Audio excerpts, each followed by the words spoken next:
Hello everyone, this is Dodido and I'm gonna be commentating a game today between madfrog and Cherry-ReiGn. It's the last game that madfrog played the 17th of January 2004.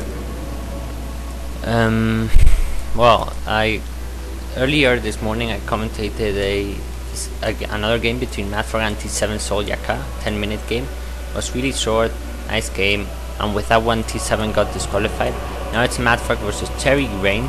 You see all these people you see here, back then they were kind of like as famous as madfrog was, you know, and only one of those many people that went to the, okay, only two, Grubby won too, but only those two that went to the Blizzard Worldwide Invitational passed through time and became famous. You see, for example, T7 Sol Yaka and Cherry-ReiGn. Those people, do you even know those players? Do you know if they're active now? Of course not. Maybe, okay, yeah, maybe they have other AKAs, but still, they aren't as famous as they should have been if they would have won this Blizzard Worldwide Invitational. So it's kind of the survival of the fittest, of the strongest. Some players win, some players lose, and the winner gets the recognition for it and becomes famous. But yeah, okay,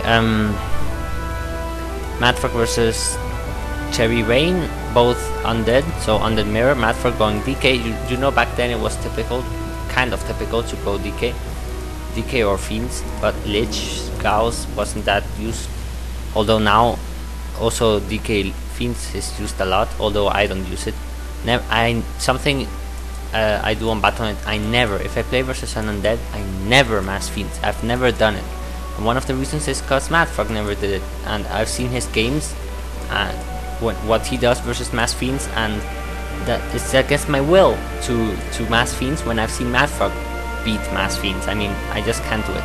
Okay, so Cherry-ReiGn here with a Gal harassing madfrog's acolyte, so early Gal harass. I tend to do that too, it works. And madfrog doing the same here on the other side. DK out for Cherry-ReiGn, so maybe madfrog will pull back. And DK out for madfrog, so he's going for the Gal too. So 2 Zigs and more Gals in production. And this Gal running away. Okay, so what can you do?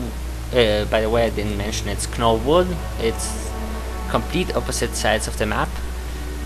So that's nice. Knollwood. Okay, undead versus undead. Well, first of all, if you want to get some level advantage, you need to creep this spot here.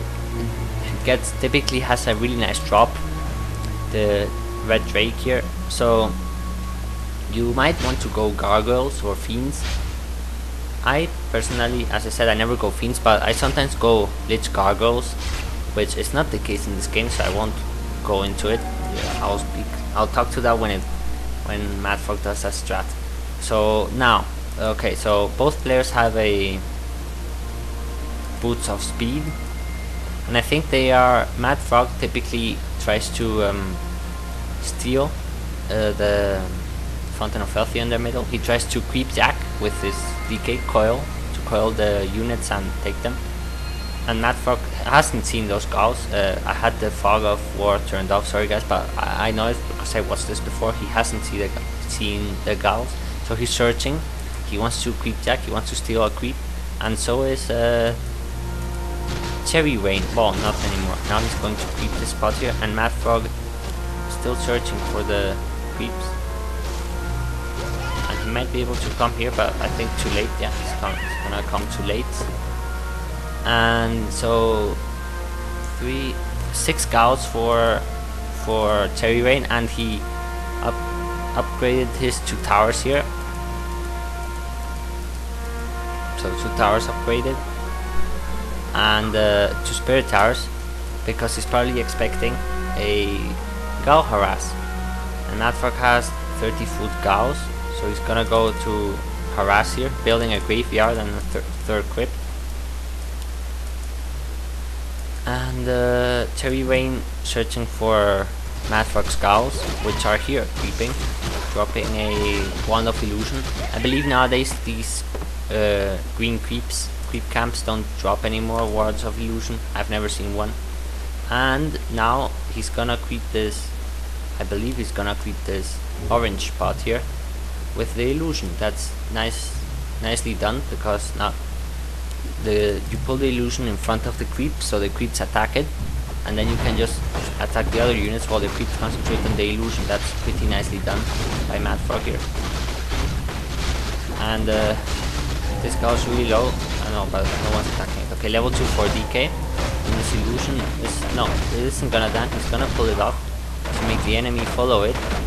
If they see it with so low health, they'll think it's not an illusion but a real DK. So crept the spot here, cannibalize for the Gauss. So nice there, recovering health. More Gauss in production for madfrog, hitting tier 2 now. And okay, so Cherry-ReiGn straight up to tier 3. madfrog also straight up to tier 3. So we're gonna see maybe some tier 3 units, maybe frostworms or abominations, or maybe even destroyers. And doing the same thing here, madfrog with the illusion. I think he wants to get to level 3. He got a wand of mana stealing wand, and maybe he might be able to pull this thing with the illusion again here up. Yeah, he moves it back, so to scout a bit too. Level 3 for DK. Although nowadays you tend to go, if you mass Gauss, you go Lich, because basically DK has the coil, but you know 100 units are uncoilable. So another mana stealing wand.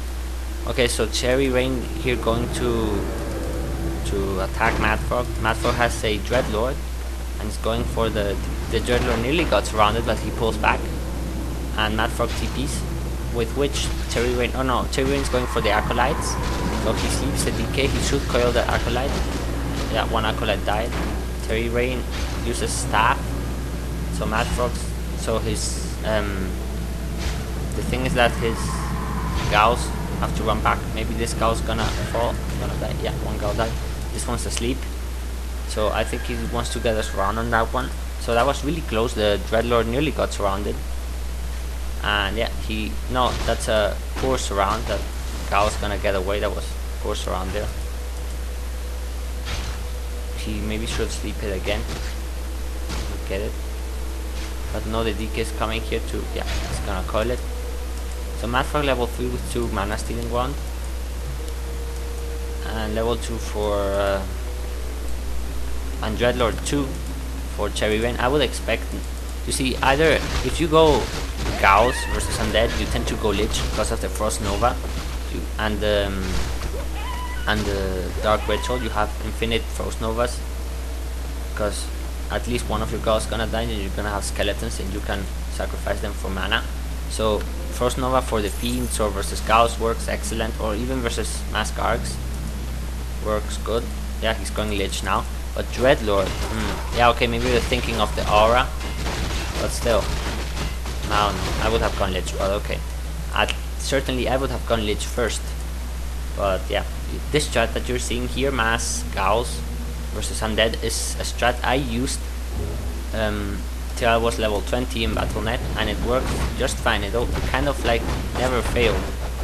Of course sometimes it failed, but it worked nice. So I don't use it anymore, but it was a nice time when I used it. So I don't know, if you're a low level player, you're seeing here some strat that might just work against maybe even level 20 players. So you might wanna adapt to it and use it one day. It works fine. I highly recommend it. Okay, unless of course they go air or they go frostworms, then you're raped. But that's why you should get some like 3 or 4 fiends with web and so many Gauss. Of course it has many counters. They can go air, yeah, as I said, air, or get some abominations, which are hard to kill. But the hard point of the strat is to harass early. To do a 30 foot Gauss harass when you're tearing up to tier 2, then harass the enemy so hard, kill some acolytes, kill some ziggurats if they're not upgraded. Don't lose too many Gauss and win, because if you see Warcraft, you don't win in the last fights, in the 80 foot fights. You win it at in the small fights, especially in the beginning. What you do in the beginning reflects on the rest of the game. Okay, so whatever, fight here, the Dreadlord gets